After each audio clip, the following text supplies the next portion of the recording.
Hello ඔන්න අද මං ආවේ මාත් පළවෙනි වතාවට ගියපු තැනක් පෙන්වන්න. මේ තියෙන්නේ UK වල තියෙන allotment එකක්.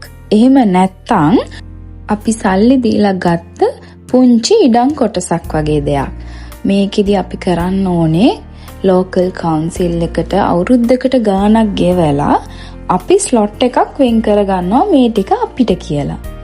ඒකෙදි අපිට පුළුවන් වවන්න, එහෙම නැත්නම් ඔයාට පුළුවන් සත්තු හදන්න. දැන් මේ වීඩියෝ එකේ ඉස්සරහින් තියෙනවා මම වීඩියෝ කරලා කුකුල්ලු ෆාම් එකක් වගේ චූටි තියෙනවා. එතකොට මිනිස්සු වගා කරලා තියෙනවා. සමහරු සමහත්ස් වගේව හදලා තිබුණා. ඉතින් මේක ඇවිල්ලා අමුතුම කමියුනිටි එකක්. මේකෙදි සමහරු යාළුවෝ අඳුන ගන්න මේ වගේ වැඩ කරනවා. හොබි එකක් විදිහට පාළුව නැති කරගන්න.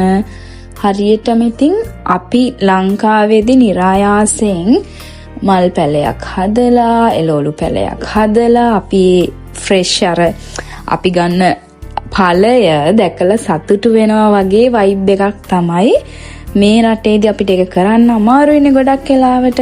විශේෂයෙන්ම ලන්ඩන් ඇතුලේ ගොඩක් ඉඩ නැහැනේ.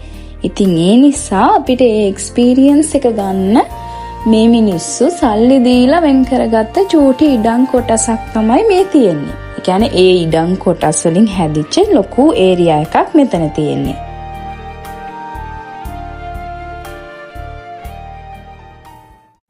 මේකේ වැදගත්ම දේ තමයි මේ වගේ තැන් වලින් ගොඩාක්ම ඒගොල්ලෝ එන්කරේජ් කරන්නේ සස්ටේනබිලිටි, එතකොට ඉකෝ ෆ්‍රෙන්ඩ්ලි විදිහට වැඩ කරන එක.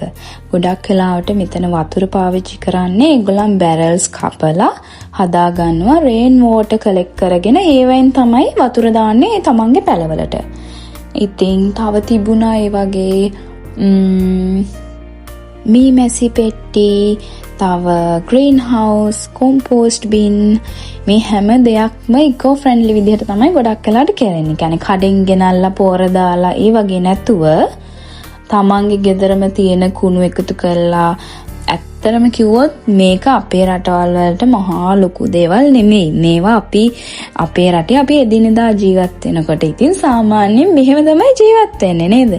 ඒ වුණාට මේක ඉතින් මේ රටවල් වලට ඒකත් ඉතින් ලොකු දෙයක් වගේ. ඒගොල්ලන් ඒක නිකන් ඒකට මොමන්ට් එකක් හදාගෙන සමයකේදී මේ වගේ ගැද වෙලා යාළුවෝ අලුත් අය හොයාගන්න, එතකොට ෆ්‍රෙෂ් ෆෘට්ස් කන්න, ෆ්‍රෙෂ් වෙජිටබල්ස් කන්න හදාගත්ත චූටි කොන්සෙප්ට් එකක් තමයි මේක. මේක ගොඩාක් පරණයි කියලා තිබුණා. අවුරුදු 100කටත් වඩා පරණ කල්චර් එකක් කියලා තියෙනවා මේක මෙහෙ. ඒ වගේ තමයි. හැබැයි අපිටත් ගියාම හරි ඉන්ටරෙස්ටිං. මොකද දකින්න තැන එළවලු පැල, මල් ඒ වගේ තිනවල මේ අපිටත් ආසයි අර එක තැනක් වෙන් කරගෙන එතනට ඇවිල්ලා හැමදාම අර එහෙම නිකන් හරියට ගොවිරාලේ එනවා වගේ ඒ තැනට ඒක නිශ්චිත වෙලාවක ඇවිල්ලා ඒව කරලා ආයෙක ඊළඟ දවසෙත් ඇවිල්ලා ඒක බලද්දි සතුටක්නේ. අන්න ඒ වගේ එක්ස්පීරියන්ස් එකකට ඉතින් ආස හිතෙනවා මෙතනට ගියාම.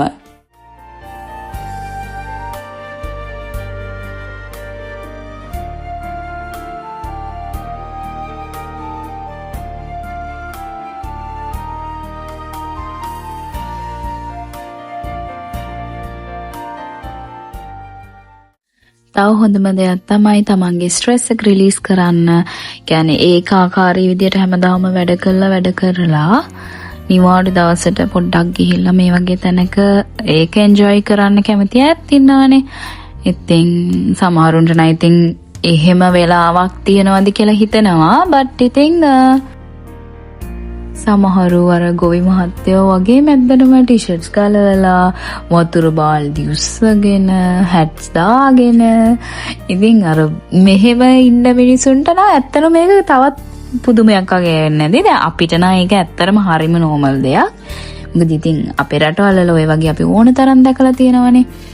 කොහොම වුණත් මේ concept එක මාරම හොඳයි මිනිස්සුන්ට නිකන් ගෙවල් වල ඇතුළට වෙලා ටීවී එක බල ෆෝන් එක බල ඉන්න වෙලාවට වඩා පොඩ්ඩක් හරි ඉන්ටරැක්ට් කරලා තවත් මිනිස්සුත් එක්ක තමන්ගේ හවස් වරුව සමයක ඒ වගේ ගත කරගන්න.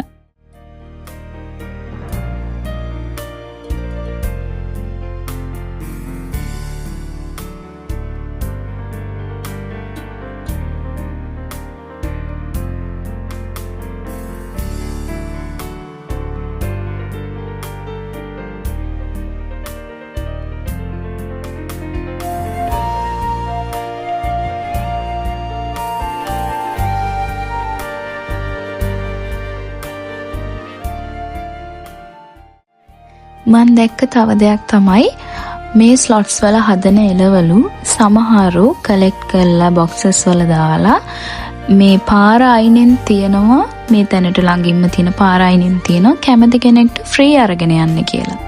ඒ කියන්නේ සමහරු ටෝටලිම මේක හොබි එකක් විදිහට තමයි කරන්නේ. ඒගොල්ලන්ට එහෙම ඒක වගා කරලා ඒකෙන් කන්න බොන්නම නෙමෙයි අර මානසික සුවයට වගේ කරන කට්ටියක් ඉන්නවා.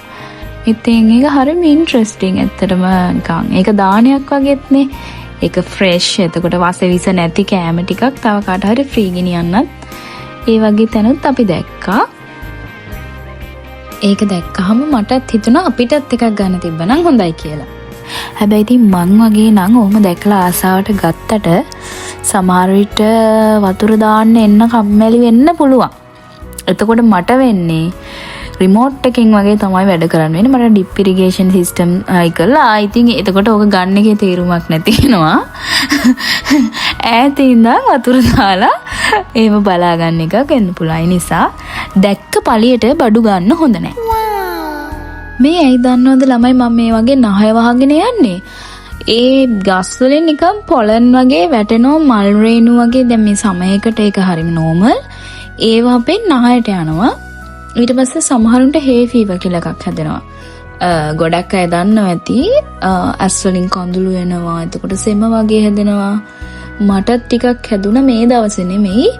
මීට පස්සේ දවසක අපි පොඩක් අපි අර ගියේ කින්ගේ බර්ත්ඩේ එකට.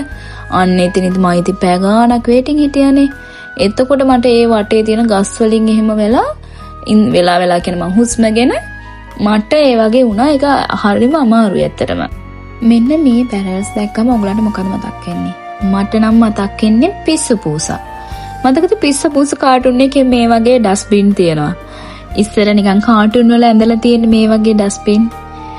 අන්න ඒවත් ඒගොල්ල ඇත්තටම හිතන්නේ බින්ස් තමයි. ඒගොල්ල ඒවත් ග්‍රෝ කරලා තිබුණා. මම දැක්ක චූටි ස්ට්‍රෝබෙරි ගෙඩියක් මේ. ඒක විතරක් ඉදිලා.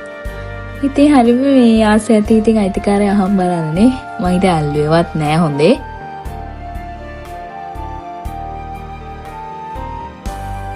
ඔය තියෙන්නේ ගෝවා ජාති පාට දෙකෙන්. තව තිබ්බ බීට්‍රූට්, කැරට් තිබ්බා. මේ නම් ගෝවාද කොහෙද? මේ ලුණු ගස්. රෝස් මල් හැමතැනම වවලා තිබුණා. තව කුකුල්ලෝ හිටියා. හරිම ලස්සනයි. හරියට නිකන් රොබින්සන් අන්දරේ හෙන්රියාතා වගේ ලස්සන පර්ෆෙක්ට් ලස්සන හෙන්ස්ලා හිටියා.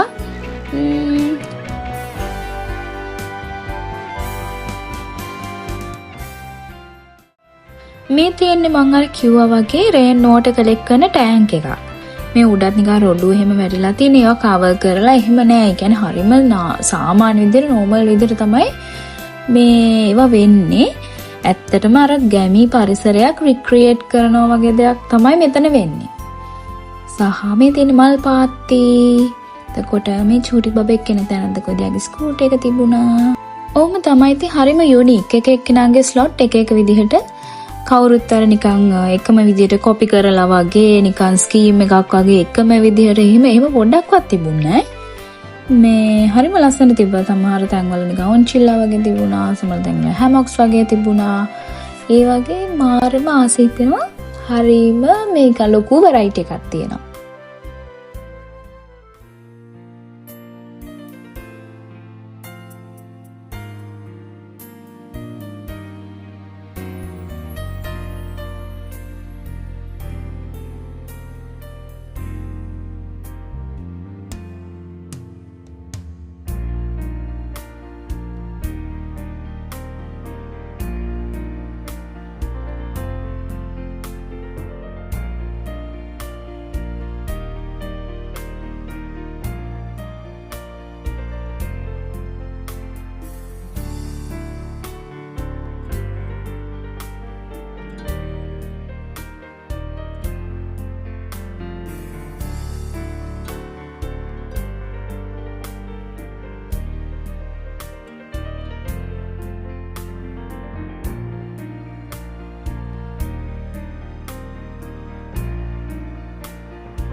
ඉතින් ඕම තමයි allotment වල කතන්දරේ. ඉතින් ඔයගලන්ට අලුත් දෙයක් නම් enjoy කරා නම් මට සතුටුයි මෙච්චර වෙලා බලන් හිටියා නම් thank you so much for watching my video and please do subscribe. මං ආයෙත් එන්නම්. bye bye.